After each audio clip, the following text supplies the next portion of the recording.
Hello दोस्तों, market analysis की एक और वीडियो में आपका स्वागत है। पहले चलिए हम देख लेते हैं बड़े टाइम फ्रेम में कि मार्केट में हो क्या रहा है। तो हम वन डे के टाइम फ्रेम में जाएंगे। तो इसमें हमें दिखा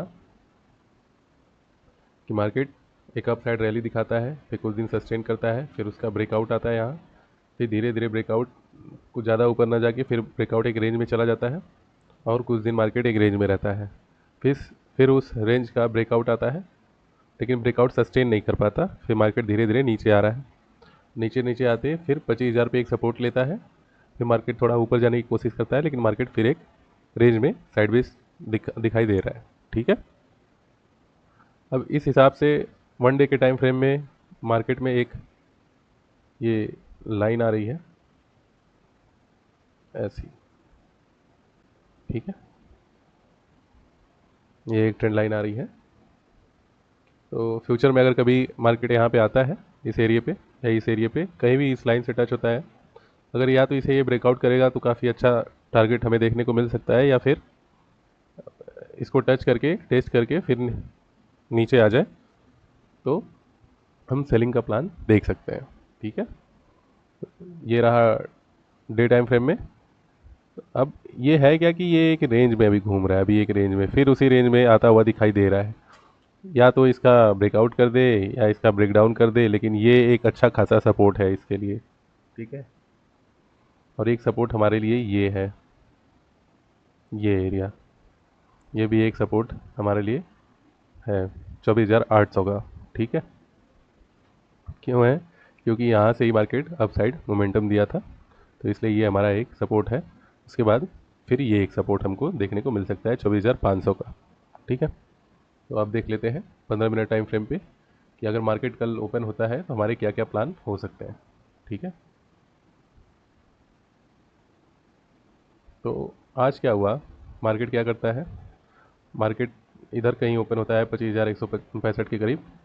उसके बाद मार्केट धीरे धीरे नीचे आता है, क्योंकि ये एक सेलर का एरिया है, यहाँ से एक सेलिंग आई थी। ठीक है, तो मार्केट नीचे आता है, फिर यहाँ पे एक सपोर्ट लेता है। अब मैं बता दूँ इंटरेस्टिंग चीज़ कि सपोर्ट क्यों लिया, क्योंकि उससे अगले दिन ये एक रेजिस्टेंस का काम कर रहा था कुछ देर तक। ठीक है, ये ऊपर गया मार्केट, फिर नीचे आया, फिर ऊपर गया, फिर नीचे आया, फिर ऊपर गया, फिर नीचे आया, फिर इस रेजिस्टेंस एरिया का ब्रेकआउट आता है। तो जब ब्रेकआउट आया तो यही रेजिस्टेंस एरिया, ऐसे समझ लीजिए, ये रेजिस्टेंस एरिया अब सपोर्ट का काम करेगा, क्योंकि यहाँ जो सेलर्स थे वो निकल गए और वो बायर में कन्वर्ट हो गए। क्योंकि जो सेलर्स सेलिंग करते हैं, अगर वो कोई ठीक ठाक ब्रेकआउट उनके अपोजिट में चला जाता है या कुछ भी होता है, तो वो अपनी पोजीशन स्क्वायर ऑफ करते हैं, जिससे वो बायर में कन्वर्ट होते हैं, और जो पुराने बायर हैं वो भी अच्छा खासा यहाँ पे बाइंग करते हैं, फिर हमें बाइंग देखने को मिलती है। तो अब यहाँ ढेर सारे जब बायर बैठे हैं तो ये लोग चाहेंगे नहीं ना कि यहाँ पे मार्केट आए और फिर इसको नीचे मतलब इसको ब्रेक कर दे और नीचे चला जाए, क्योंकि यहाँ अच्छे खासे बायर बैठे हैं। तो वो लोग पुश करेंगे मार्केट को कि ऊपर ही रहे, तो फिर मार्केट यहाँ आता है, फिर कुछ टाइम तक उसके बाद फिर मार्केट ऊपर निकल जाता है। तो ये एक सपोर्ट का काम करता है, और आखिरी टाइम भी ये मार्केट यहीं पे आके सस्टेन किया है। तो इसका ये मतलब है कि अब ये एरिया हमारे लिए एक सपोर्ट का काम करेगा।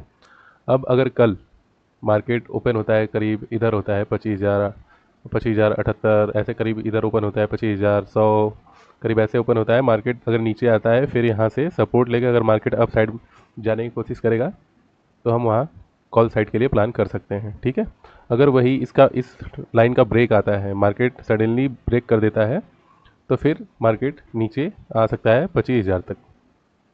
ठीक है, फिर मार्केट यहाँ तक आ सकता है, यहाँ एक अब उसे सपोर्ट मिलेगा। ध्यान दीजिएगा, यहाँ पे अगर इसे भी ब्रेक करता है फिर हमें डायरेक्ट, यहाँ कुछ नहीं है इस एरिया तक, फिर हमें डायरेक्ट 25,878 के करीब, यहाँ हमें 25,800 या 25,900 के करीब हमें एक सपोर्ट देखने को मिल सकता है।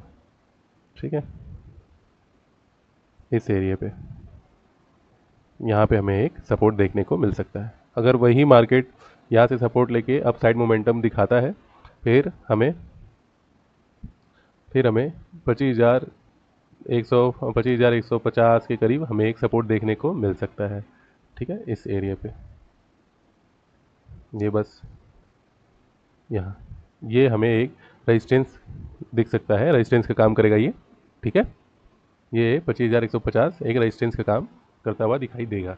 ठीक है, फिर उसके बाद अगर इसे भी क्रॉस करेगा बाई चांस, चाहे कल करे चाहे परसों करे, जब भी करे, तो फिर 25,200 तक के हमें टारगेट देखने को मिल सकते हैं, और ये एक हमारे लिए रेजिस्टेंस का काम कर सकता है 25,200। ठीक है, तो ये डाउन साइड के लिए नीचे ये एरिया, ये सपोर्ट, और अप साइड के लिए ये रेजिस्टेंस और ये रेजिस्टेंस, अगर इसको भी ब्रेक करता है फिर हमें 25,250 के करीब हमें रेजिस्टेंस देखने को मिल सकता है। ठीक है,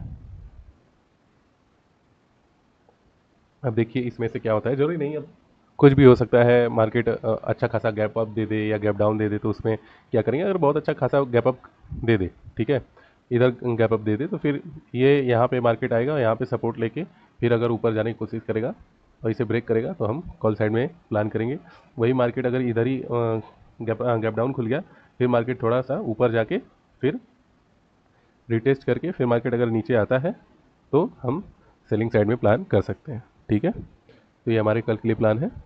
अब देखते हैं क्या हो सकता है। और कल जो है वेडनेसडे है, तो ये कल के लिए एनालिसिस था हमारा। अगर जानकारी अच्छी लगी हो तो वीडियो को लाइक करिएगा और चैनल को सब्सक्राइब करिएगा। थैंक यू दोस्तों।